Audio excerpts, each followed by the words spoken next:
Welcome to Belly Dance Alchemy, a captivating blend of the best elements of career and professional development and the magic of belly dance. I'm your host, Kelly Nottingham.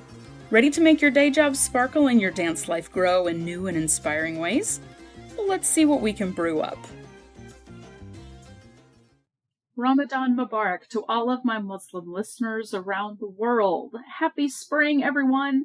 Unless you live in the Southern Hemisphere, in which case I hope you're having a fantastic autumn. April, coming up soon, is Stress Awareness Month. Hooray! Stress! What, you're already aware of your stress? Well, maybe. I would argue that a lot of us, myself included, aren't fully aware of how much stress we're dealing with on a daily basis, and we may not be fully aware of how stress is impacting us. So, don't stress if you're not fully aware, because today's episode is all about stress. What it is, what causes it, how it affects our brains and bodies, and how we can combat it. Now, please note, before we get started, I'm not a licensed mental anything, nor do I play one on this podcast. What we'll be discussing is to get you thinking about your stress, your awareness of your stress, and give you some ideas you can take to your medical or mental health practitioner to discuss further. Much of this episode's more clinical content comes from the American Psychological Association, the U.S. National Institute of Mental Health, and the Mayo Clinic. They have rabbit holes of information about stress management on their websites, so dig in if this floats your boat. Let's start off with what stress is. Stress is a normal reaction to everyday pressures. The National Institute of Mental Health defines stress as simply the brain's response to any demand. Given that definition, not all stress is bad. It simply is a response. How harmful it is really comes down to its intensity, duration, and treatment. Stress can become unhealthy when it upsets our day-to-day functioning. Stress can create changes that affect nearly every system of the body and can influence how we feel and behave. And because it affects both mind and body changes, stress contributes directly to both psychological and physiological disorders and disease. It affects mental and physical health and can reduce our quality of life. Great. Okay, deep breath, everybody. Release a little stress. There are generally three main harmful types of stress: acute stress, chronic stress, and episodic acute stress. Acute stress is normally quick. It's stress and done. Like having a heated discussion with a family member that's quickly resolved, or rushing to hit a tight deadline that you do hit and then the stress dissipates. Chronic stress is prolonged, like being in a demanding job that never lets up, or dealing with a long-term illness, for example. There's no real end in sight to chronic stress. Lastly, there's episodic acute stress. Now, this type of stress is a series of frequent, short-term acute stresses. So, for example, your job has one tight deadline after another. Just when you get through one, the next one pops up and spikes your stress level again. Frequent change can cause this as well. And even positive stress, known as eustress, while exciting or exhilarating, can also take a toll. New job, exciting but stressful. New relationship, exciting but stressful. New creative project, exciting but stressful. While all stress can trigger psychological reactions, chronic stress is specifically problematic because it can cause significant harm to the functioning of your body and your brain. Not to mention your soul, but I'm not going to get preachy in this one. Maybe. Let's look at some stressy numbers. The 2015 Stress in America survey found that women consistently struggle with more stress than men. Millennials and Gen X deal with more stress than baby boomers. And this survey didn't seem to address Gen Z at all, probably because most of Gen Z wasn't in the workforce when the survey was done. But y'all are also dealing with a lot of stress. Now, it's critical to note that people who face discrimination based on characteristics like race, disability status, or LGBTQ identification struggle with more stress than people who don't regularly have to deal with those kinds of societal biases. So another layer on your stress cake. All right, that was a 2015 study. That was pre-2016 election, pre-COVID. Want to hear some more stressful numbers, but from 2022? Well, here you go.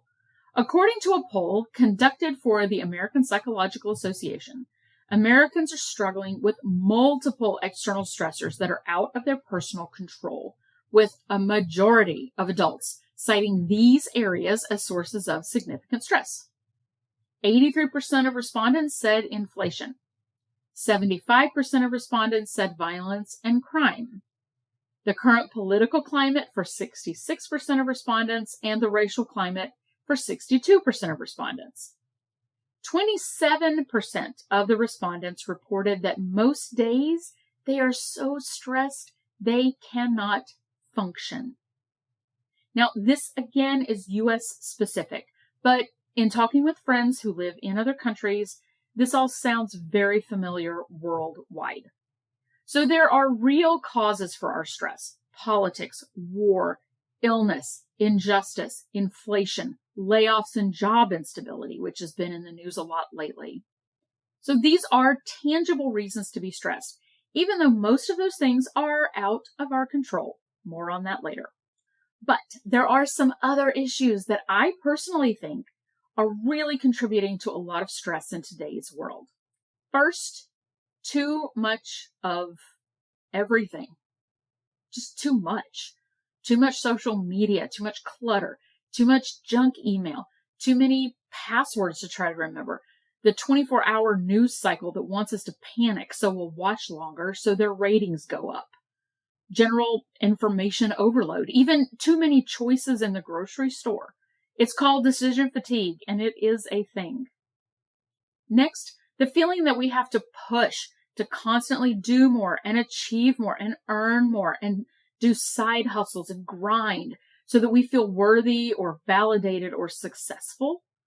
And that puts us really out of balance in our yin-yang balance. We're really heavy on the yang. Another key stressor is a lack of true interpersonal connections with other people, lack of support systems or community. So many people try to find that through work or through social media. And for a few, yeah, social media does work. But for the vast majority, it's just creating a bigger void in our lives than it's actually filling. Okay, so yes, there's stuff to be stressed out about. No, really? Deep breath again. Okay, here's a quick aside. If you have as one of your new goals for this year to find a job that you really enjoy, but you're having a hard time writing your resume, I can absolutely help with that. I have an online resume course that walks you through the process step by step using my 20 plus years of corporate training and development experience to help you craft a resume that's really going to make you shine. If you're interested, I will link to it in the show notes. Right now, we are running that course for only $57. You get lifetime usage out of that course. You can go back and review as many times as you would like.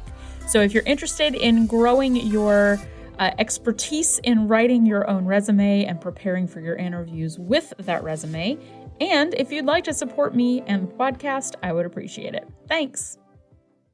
Let's move on now to how stress can affect us. So generally speaking, stress can affect us in many common ways.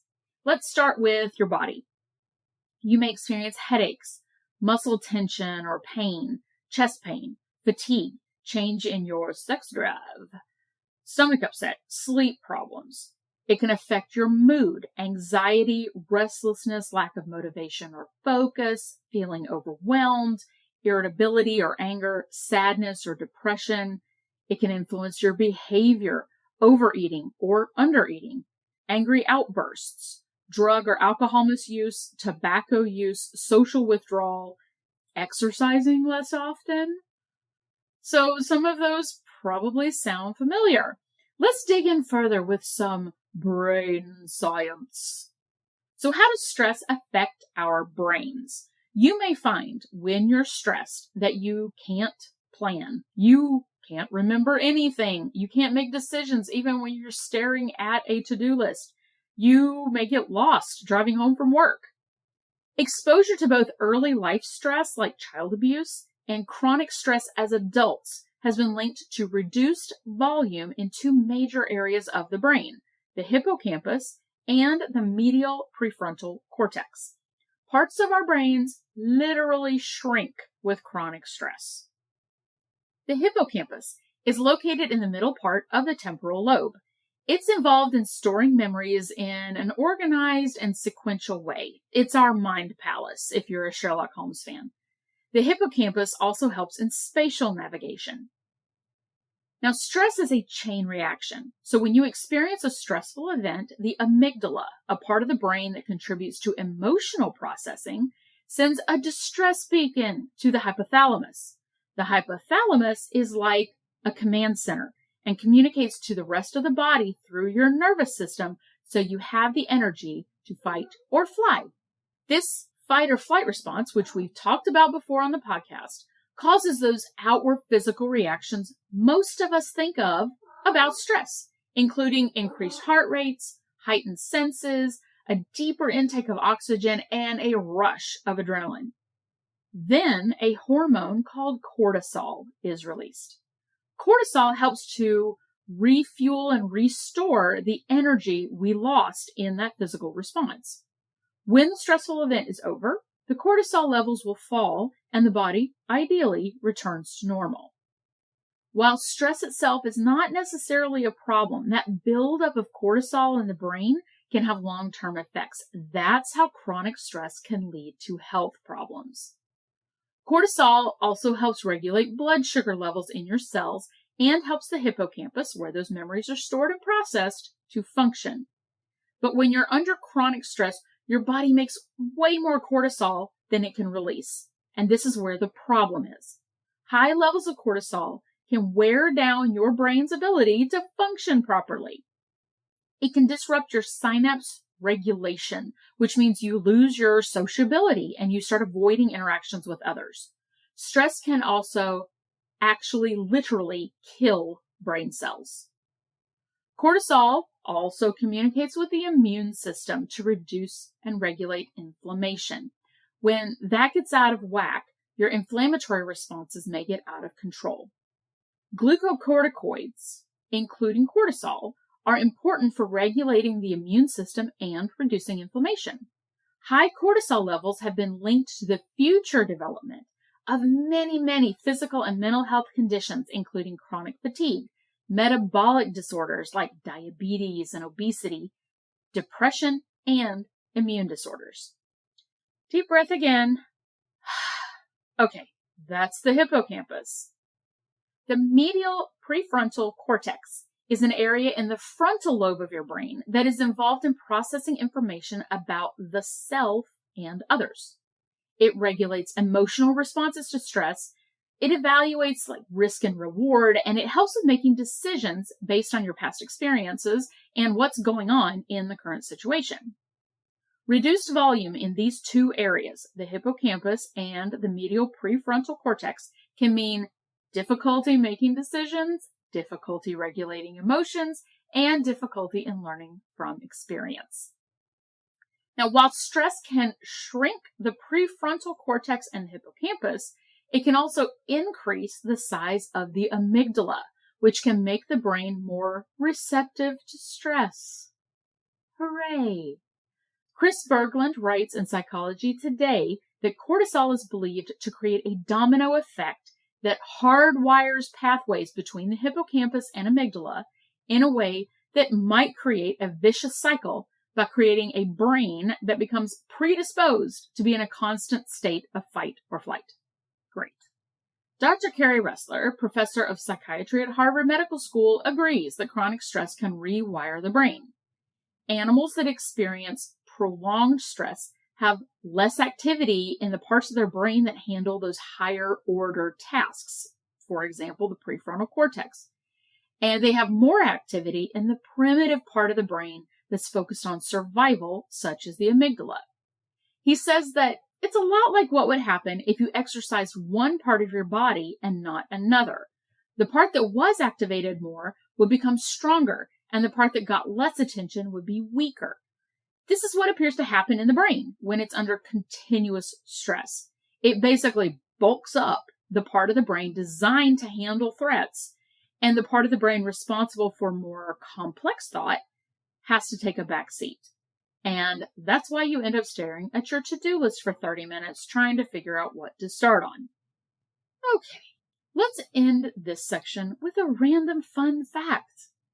The word hippocampus comes from the ancient Greek for horse and sea monster. The hippocampus is actually shaped like a little tiny seahorse. So we all have a little seahorse-shaped stress monster in the deepest part of our brain. Isn't that cute? And also creepy. All right, so now we're all terrified for our brain health. Let's move on to how stress affects our bodies. The effects of stress on the immune system are complicated, and the effects differ for that acute short-term stress and chronic stress. So acute stress can actually improve immune function in the short term, while chronic stress can suppress it, making us more susceptible to getting sick with colds and the flu. Now, remember all that stuff I just said a few minutes ago about inflammation? Well, stress can facilitate the release of substances known as pro-inflammatory cytokines. Pro-inflammatory cytokines help us fight off disease or infection in the short term. But if the stress goes on for too long or is too severe, it can result in chronic inflammation, which makes us more prone to inflammatory diseases like cardiovascular disease, high blood pressure, diabetes, and Parkinson's disease. Other systems of the body stop working like they're supposed to too, including the digestive and reproductive systems. Toxic stress can impair your body's immune system and exacerbate any illness that you already had. Now, chronic stress can contribute to long-term problems for heart and blood vessels as well. That consistent and ongoing increase in your heart rate and the elevated levels of stress hormones and of higher blood pressure can take a toll on your body and can increase your risk for hypertension, heart attack, or stroke. And it also appears that how a person responds to stress can affect your cholesterol levels. Stress is associated with changes in your gut bacteria, which in turn can influence your mood. After all, more serotonin is produced in your gut than in your brain. So the gut's nerves and bacteria strongly influence the brain and vice versa. When the body's stressed, muscles tense up. Muscle tension it's almost a reflex reaction to stress, the body's way of guarding against injury and pain associated with that fight or flight. With acute stress, the muscles tense up all at once and then release their tension when the stress passes. Chronic stress causes the muscles in the body to be basically in a constant state of tight guardedness. So when your muscles are taut and tense for long periods of time, this may trigger other reactions of the body and even promote stress-related disorders like tension headaches and migraines because your chronic muscle tension in your neck and shoulders and head. You may get pain in the lower back, shoulders, arms, and hands as well, and that's been linked to stress, especially job stress. All right, we've gotten the doom part over with.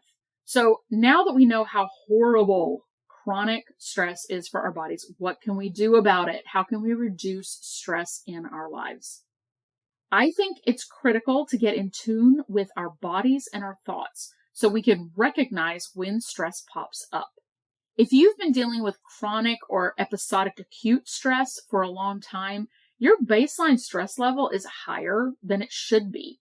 That means that you may think you're not stressed, but your body is still releasing too much cortisol. You've just gotten used to it.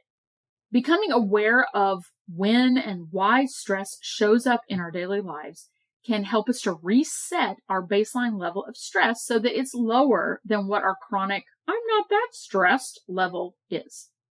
Once you identify what is causing your stress, why you're stressed, Come up with a list of things that make you feel less stressed. Post this list up somewhere so you can see it and act on it. As we talked about with our bad, stressy decision making and memory, don't expect to remember how to make yourself feel better. And this list doesn't have to be full of time-consuming or expensive actions. So here are a few ideas. Try meditating. Seriously. Even if it's with an app. Even if you suck at meditating. I know I suck at meditating, but I do really enjoy the Insight Timer app. It has free and paid options and tons of content and tons of guided meditations to help you relax and focus your mind. And some of them are just a few minutes long, all the way up to half an hour long.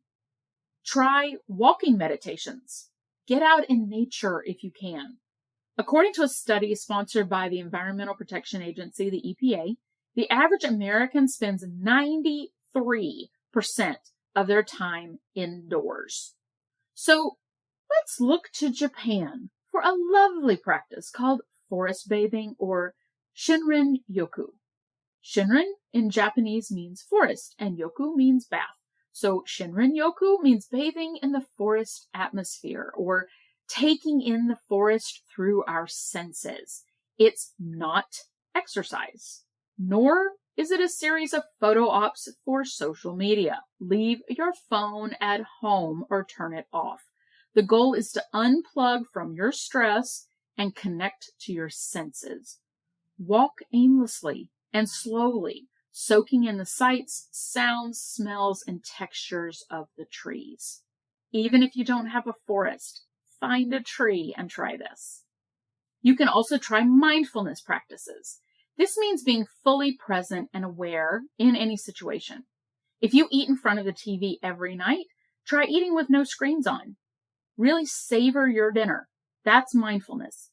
And practicing this mindful monotasking, the skill of being able to focus purposefully on a single activity without distraction, will get stronger with practice, and you'll find you can apply it to so many different areas of your life. Find what you can control and actively focus on letting go of what you can't control. One of my favorite sayings is, "Not my circus, not my monkeys." I say it out loud to myself when I need to let go of a situation I can't control. Watch your inputs. If you spend all day doom scrolling through news articles or social media that makes you feel less than, to quote Nine Inch Nails, find something else to input into your mind. Read an uplifting book. Go outside and look for birds. Just as we are what we eat, our brains are heavily influenced by what we feed it. Set up a routine and put as much on autopilot as possible. This helps your brain to let go of something it now doesn't need to remember. For example, always put your keys in the same spot when you come in the door. I put a reminder on my phone for my dog's monthly heartworm prevention. Now I know I don't have to remember that and can let that brain cell relax and do something else. Dr. Ressler, that professor of psychiatry at Harvard Medical School, also advocates for routines. He says, predictability combats stress. Get a good night's sleep. Stress can cause sleep difficulties, and the resulting lack of sleep can make stress worse. Sleep deprivation can really affect your higher order brain function, so go to bed and wake up at the same time each day as much as possible. Avoid caffeine in the afternoon and create a relaxing sleep environment with, ideally, no screens. Oh yeah, goal subtraction. Aim to do less. Be aware of compensation behaviors related to stress. Maybe you reach for carbs when you're stressed, or nicotine, or alcohol, or you sleep in whenever possible, or you stop going out to meet friends. You may not necessarily tie those things to stress, but it could be stress that's causing them. Take control by finding healthier alternatives to some of these potentially harmful behaviors. Now, I strongly recommend connecting with family and friends because that support network can alleviate so much stress in your life going forward. Aim to find active ways to manage your stress. Inactive ways to manage stress, like watching television or surfing the internet or playing video games, And they may seem relaxing, but they may increase your stress over the long term. Relax your muscles. This is one of the many reasons I love belly dance. It uses both contractions of the muscles and relaxation of the muscles to achieve the moves. I find that focusing on relaxing my muscles helps to reduce my muscle tension dramatically within just the first few minutes of my dance classes. Now, it could be because I'm also breathing deeper. How do you breathe? Try becoming aware of your breathing a few times throughout your day and take a minute to do a few deeper breaths to reset yourself. Now, if you say, well, that's just adding something else to my to-do list, set a reminder on your calendar to breathe for 1 minute. Find a therapist. You can go in person. You can find therapists online. You can even do calls with no video chat, so you don't have to even put on eyeliner. Some therapists work through chat. Don't underestimate the power of therapy to help you deal with your stress. And lastly, don't add to your stress by trying to do all of these at once. Take your time, pick up one idea and experiment with it. If you like it, keep it. If you don't, try something else. All right, everyone, have a wonderful stress-reducing day. I'm going to go mindfully pet my cat now. Bye. Well, thanks for listening.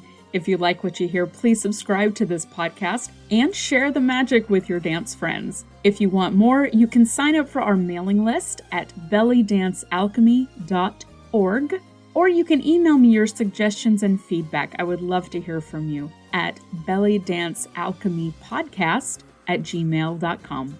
Bye.